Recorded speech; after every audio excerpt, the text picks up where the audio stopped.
Telegram channel online education से ले लेना और पार्ट नंबर 4 होने वाला है। तो डेफिनेटली आपके एग्जाम रिगार्डिंग क्वेश्चन है, बहुत लैंग्वेज पे क्वेश्चन है। और मुझे ऐसा लगता है कि भाई मैं ये भी बताता चलूँगा कौन सा क्वेश्चन आ सकता है कौन सा नहीं।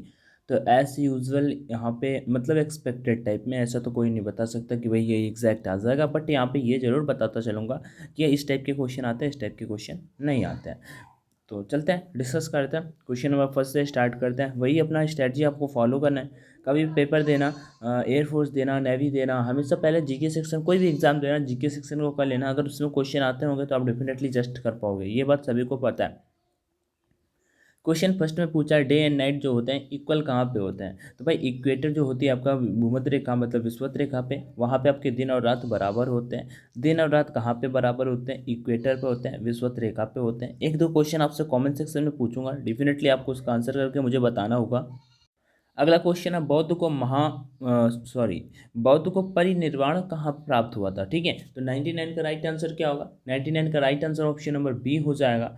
वो क्या है? कुशीनगर। अच्छा, इनका देखो मतलब बुद्ध मतलब महात्मा बुद्ध, इनका जन्म कहाँ पे हुआ था, कब हुआ था पता है? एग्जाम रिलेटेड क्वेश्चन है, इनसे क्वेश्चन आपके एग्जाम पे बन के काफ़ी बार आया हुआ है और आ भी सकता है। तो इनके बारे में आपको शॉर्ट में पता होना चाहिए, कब जन्म हुआ था, कब मृत्यु हुई थी, इनके पिता का नाम क्या था, इनके मतलब माता का नाम क्या था, बस इतना। ठीक है, तो मैं इनका कुछ बता देता हूँ शॉर्ट में। 563 ईसा पूर्व इनका जन्म हुआ था। ठीक है, कपिल वस्तु के निकट लुम्बिनी में हुआ था। और एक चीज़ और आ जाती है, इनके पिताजी का नाम था सुद्धोधन और इनकी माता का नाम था महामाया। ओके, नेक्स्ट क्वेश्चन की ओर बढ़ते हैं। अच्छा, इनकी मृत्यु मैं बता देता हूँ। तो वही तो यहाँ पे पूछा था 463 ईसा पूर्व, 463 नहीं, 483 ईसा पूर्व काशी नगर पे हुई थी।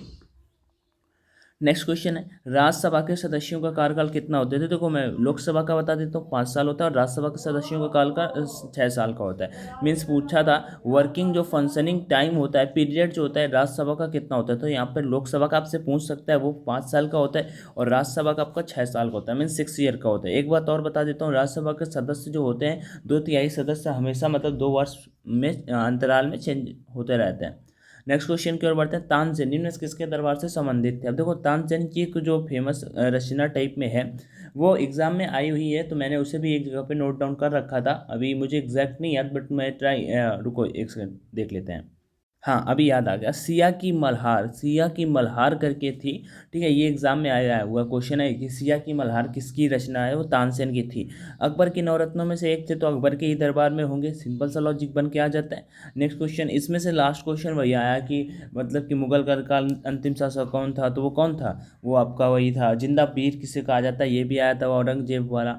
ठीक है, और ये कुछ जो स्थापनाएं हुई, कुछ बुक्स आपकी पूछे जा सकते हैं, जैसे अकबरनामा अबुल फजल ने की। ठीक है, ये वाला थोड़ा सा आ जाता है कि बुक्स से रिलेटेड इन्हीं की कैटेगरी में, वो बुक वाला क्वेश्चन में आ जाता है, बट फिर भी ठीक है। तो ऐसा नेक्स्ट क्वेश्चन की ओर बढ़ते हैं। तो तानसेन किसके दरबार में थे? अकबर। जिंदा पीर किसे कहा जाता है? जिंदा पीर आपको उसे कहा जाता है औरंगजेब को, काफ़ी खतरनाक टाइप का था। उसके बाद अगर बात कर लेते हैं बहादुर शाह जफर, आपका लास्ट जो मुगल शासक था वही था। नेक्स्ट क्वेश्चन के वो पूछा जाता है इनकलाब का नारा किसने दिया? मान लो किसी ने कोई चीज़ स्टार्ट की, ठीक है, और उसे वहीं पे छोड़ दिया, हटाओ, उसे मतलब ही नहीं, देन उसे जो आगे बढ़ा है उसी का नाम मेन होता है, बाद में वो क्रेडिट चाहे थोड़ा सा भले से चला जाए। तो उसी बेसिस पे इनकलाब का जो नारा दिया, इनकलाब जिंदाबाद, वो तो मोहम्मद इकबाल ने मान लो दिया, लेकिन इस क्वेश्चन का आंसर जो हुआ वो भगत सिंह हुआ। मान लो उसे इनॉग्रेट किया, मतलब स्टार्ट किया, लेकिन पूरा क्रेडिट भगत सिंह को मिलता है। तो राइट आंसर इसका क्वेश्चन नंबर 96 का ऑप्शन नंबर सी होगा। निम्नलिखित में कौन सी स्तनधारी नहीं है? इनमें से कौन स्तनधारी नहीं है? अच्छा, इस क्वेश्चन को डिस्कस करने से पहले मैं कुछ बता देता हूँ आप सभी को, देन बैक आता हूँ। अनअकैडमी पे एक ऑफर चल रहा है, तो मैंने कहा चलो बता देते हैं आप सभी को। अभी क्या मेरा मोटिव रहता है कि आप में जो भी करने वाला हो तो डेफिनेटली अपने मतलब उससे करना। ठीक है, तो यहाँ पे है क्या 1 बाई अगर 1 ईयर का सब्सक्रिप्शन लोगे ना, तो भाई उसमें 3 महीने आपको फ्री मिल जाएंगे।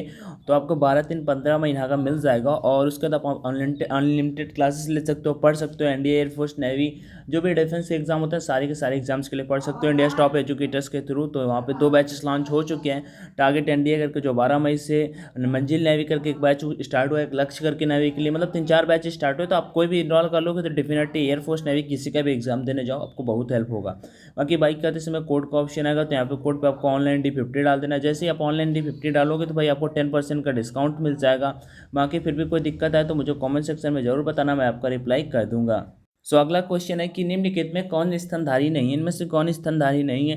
तो देखो मैं बता दूं, बैट, मैन और व्हेल ये सारे के सारे स्तनधारी हैं, जिससे हम मैमल बोलते हैं, लेकिन उनका फिश स्तनधारी नहीं होता। तो क्वेश्चन नंबर 95 का ऑप्शन नंबर ए हो जाएगा। नेक्स्ट क्वेश्चन है जिसमें आपको एक बताना है आंसर। मैं आपसे एक क्वेश्चन यहाँ पे पूछने वाला हूँ। 8 मार्च को आपका मनाया जाता है अंतर्राष्ट्रीय महिला दिवस, जिसके बारे में आप सभी को पता हुआ है, एग्जाम पे पूछा हुआ, एयरफोर्स नेवी के एग्जाम पे काफ़ी बार ये पूछा हुआ क्वेश्चन है।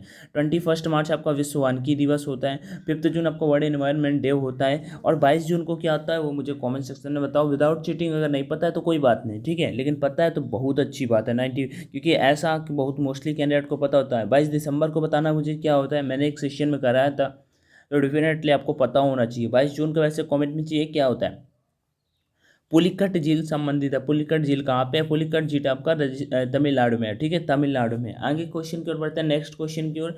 नेक्स्ट नीचे से हम देख लेते हैं, एक सेकंड वेट।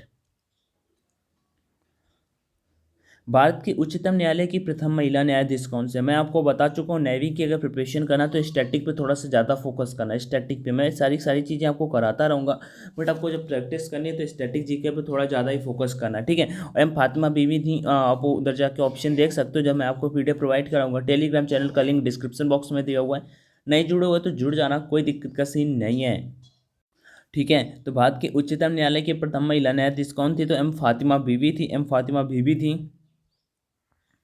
ये देखो, फातिमा बीबी थी। इस क्वेश्चन का ऑप्शन नंबर बी हो जाएगा राइट आंसर। नेक्स्ट क्वेश्चन की ओर बढ़ते हैं, और इसका ऐसा कोई भी मतलब नहीं था कि जो राइट हो। क्वेश्चन है यहाँ पे अगला, मरुद्वीप संबंधित है, मरुद्वीप संबंधित है, मरुद्वीप 91 का राइट आंसर क्या होगा? 91 का ऑप्शन नंबर यहाँ पे हो जाएगा ऑप्शन नंबर बी, ठीक है। ऑप्शन नंबर बी रेगिस्तान से। मरुद्वीप क्या होता है? मरुद्वीप एक रेगिस्तान में मतलब एक ऐसा एरिया होता है जहाँ पे वाटर आपका WATER अवेलेबल होता है, उसे हम मरुद्वीप बोलते हैं। तो कहाँ से संबंधित है? रेगिस्तान से संबंधित है।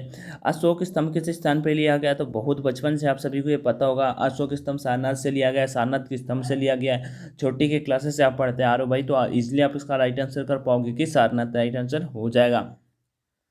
नेक्स्ट चलते हैं नेक्स्ट क्वेश्चन की, उत्तरांचल। अब देखो उत्तरांचल में बता दूं, बहुत लोगों को ये नहीं पता होगा, वैसे उत्तराखंड की कैपिटल सभी को पता है, ठीक है। मैं बहुत ही को कहता हूँ, मैं 30% को कहता हूँ नहीं पता होगा उत्तरांचल की राजधानी क्या है, लेकिन according to the option definitely कर पाएंगे, क्योंकि उनको पता है नैनीताल, लखनऊ और कौसानी तो हटा देंगे, या तो देहरादून या नैनीताल, तो डेफिनेटली वो देहरादून के साथ में जाना पसंद करेंगे। उत्तरांचल की राजधानी क्या है? देहरादून। उत्तरांचल की राजधानी, उत्तरांचल मतलब क्या भाई? उत्तराखंड, ठीक है। पृथ्वी के केंद्रीय भाग का तापमान कितना होता है? जो पृथ्वी का मतलब मान लो मेजर, ये मान लो पृथ्वी है, इसका जो केंद्रीय भाग होता है, मध्य भाग होता है, ठीक है, मेन पॉइंट होता है, उसका टेम्परेचर कितना होता है? यहाँ पे ये अपने से पूछा, कोई दिक्कत का सीन नहीं है। इसका जो मतलब मेन पॉइंट का जो टेम्परेचर होता है वो आपका 6000, ठीक है, डिग्री सेल्सियस होता है। तो 88 का right answer option number D हो जाएगा। 88 का right answer option number D हो जाएगा।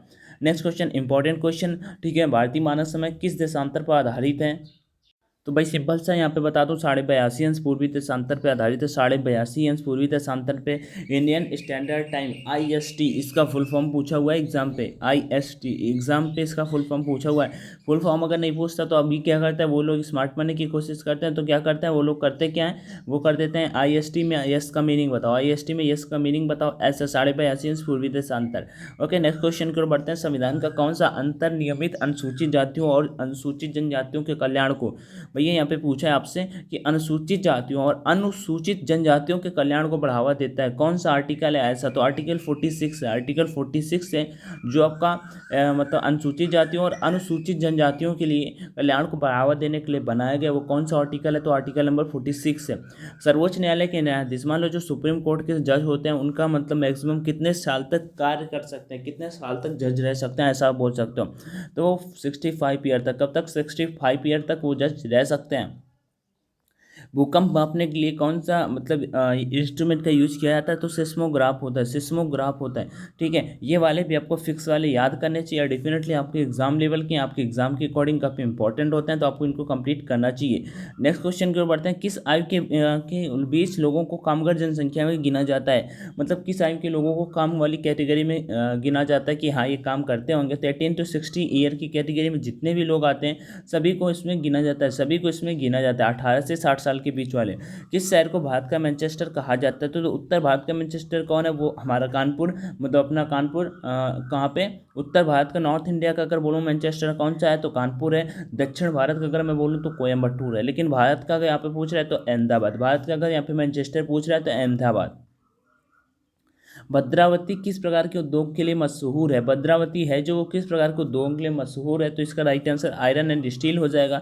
पूछा है Bhadravati is famous for which industry? So iron and steel के लिए फेमस है। नेक्स्ट क्वेश्चन यहाँ पे पूछा है कि यहाँ पे ये जो एक फिगर पे ये मतलब कुछ सर्कल पे ऐसा ऐसा दिया हुआ, ये कहाँ पे मिलेगा? तो मैं देख लेता हूँ। ऑप्शन ए पे देखो किसी भी टाइप का नहीं बन के आ रहा है। ऑप्शन बी पे आप आके देखोगे देखो ये तो मिल जाएगा ऐसे। फिर उसका लंबी रो, यहाँ पे कुछ ऐसा हो ही नहीं रहा तो ये भी खत्म हो गया। आगे यहाँ पे आके देख लेते हैं, इधर भी नहीं मिलेगा कुछ। ऑप्शन नंबर डी इसका राइट होगा। कैसे? चलो मिला लेते हैं। देखो यहाँ पे अपने को एक चीज़ लॉजिकली देखने को मिल रही है। पहले ये वाली रो आ रही है, पहले ये वाली देखो रो आ रही है, उसके बाद यहाँ पे इन्होंने ये सीधा सीधा ये देखो ये, ठीक है। उसके बाद फिर ये मिल गया ना, तो इसका right answer option number D होगा। इसका right answer option number D होगा। नेक्स्ट क्वेश्चन की ओर बढ़ते हैं। यहाँ पे नेक्स्ट क्वेश्चन फिर से आई थिंक फिगर इगर वाला है। हाँ फिगर वाला प्रतिबिंब पे से देखा जाए तो कैसा दिखाई देगा, छोटा सा कर लेते हैं, अभी आपको समझ में आ जाएगा, कोई टेंशन का सीन नहीं है। बताओ इसका राइट आंसर। इसे जस्ट अपोजिट कर देना और कुछ भी नहीं करना है। तो मैं यहाँ पे इसका सीधा राइट आंसर, ऊपर वाला नीचे, नीचे वाला ऊपर, मिडिल वाला इसे टर्न कर देंगे तो ऐसे हो जाएगा, मतलब ऐसे, ठीक है। सो यहाँ पे ये तो हो नहीं सकता, ये भी नहीं हो सकता, या तो बी होगा या फिर डी होगा। तो यहाँ पे देखो डी होगा, नहीं डी क्या होगा अभी देख लेते हैं, ठीक है। तो 79, तो इसे जस्ट अपोजिट करना है। इसका right answer option number D ही हो जाएगा। देखो यहाँ पे इस ये वाला ऊपर पहुँच जाएगा और वो वाला ऊपर से नीचे आ जाएगा। तो सिंपल सा ऑप्शन नंबर इसका डी राइट हो जाएगा। नेक्स्ट क्वेश्चन को बढ़ते हैं। भाई जस्ट फिगर पे बना देना, अपोजिट कर देना है, ठीक है। तो इसमें कोई दिक्कत ना होगा, इस वजह से मैंने थोड़ा टाइम नहीं लिया। बुद्धिज्म को ये कुछ लिखा जाता है, देन क्रिश्चियन को क्या लिखा जाएगा? सिंपल सा क्वेश्चन। देखो यहाँ पे बी के बाद सी डी, यू के बाद यू और यू वी डब्ल्यू, मतलब प्लस एक चल रहा है, उसके बाद वाला जो आ रहा है वही देखो यहाँ पे कर रहे हैं। डी के बाद क्या होता है? बी सी डी ई और यप, तो भैया +1, तो देखो यप यप है ना, तो सब में यम एन ओ प्लस एक चल रहा है। तो यहाँ पे पीछे से मैं सोच रहा हूँ क्रिश्चियन का स्टार्ट करते हैं क्योंकि आगे का सबका सेम होता है। तो यम एन के बाद एक छोड़ दो तो ओ और पी, तो पी किस किस में है पीछे से वो देख लेते हैं। तो भाई ओ वाला तो हट गया यहाँ पे, ठीक है। तो अब देखो यहाँ पे पी एक तो मिल गया, अब ए के बाद क्या आएगा? सी आएगा। तो भाई सी किस किस ऑप्शन में है? तो ऑप्शन नंबर यहाँ पे ए भी खत्म। अब या तो सी होगा या तो डी होगा। चलो फिर से देख लेते हैं। तो आई के बाद जे आता है, जे तो हटा देना, अब के आएगा। तो भाई के किस ऑप्शन में है? के आपका इसमें भी है, के इसमें नहीं है। तो बस सिंपल सा right answer option number D हो जाएगा। मतलब यहाँ पे कहने का क्या था, +1 पे चल रहा था, +1 पे चल रहा था और इसके बाद वाला आपको रखना था, ठीक है। +2 आप बोल सकते हो लेकिन +1 वाला आपको यहाँ पे पुट करना है। 78 का right answer option number D. Next है 11 13 17 19 23 25 को श्रृंखला को पूरा करना काफी इजी क्वेश्चन है। 11 + 2 13 + 4 और 17 + 2 और 19 + 4, मतलब 2 + 4 वाली सीरीज चल रही। तो 11 2 13, 13 4 17, 17 2 19, 19 4 23, 23 2 25 और 25 4 29। So what will be the right answer according to the question? Answer will be option number C 29। Okay, next question आपको बताना है मुझे कमेंट सेक्शन में कमेंट करके। एक बात और मुझे बताना, मैं पूरे 100 क्वेश्चन करने का सेशन का ट्राई कर रहा हूँ, पूरे क्वेश्चंस कंप्लीट करना जाए। तो डेफिनेटली आप मुझे कमेंट करके बताना कि आप सभी सपोर्ट करोगे तो मैं डेफिनेटली कराऊंगा। कि पी और क्यू बहनें हैं, पी और क्यू आपकी बहनें हैं, पी और क्यू आपकी बहनें हैं, जिसमें यहाँ पे कहा गया आर और एस भाई हैं। पी क्यू बहनें हैं और आर एस भाई हैं, ठीक है। तो कह रहा पी की लड़की आर है, ये पी की लड़की है जो आर है, तो पी क्यू एस का संबंध किस प्रकार से है? तो यहाँ पे बताना मुझे कमेंट सेक्शन में, ना है तो भी बताना, मैं आपको बता दूंगा, ठीक है। और सेशन जैसा भी लगा हो मुझे कमेंट में बताना। पसंद आया हो तो शेयर जरूर करना, नहीं आया हो तो जो भी मन हो वो करना। थैंक यू, जय हिंद, take care and all the best.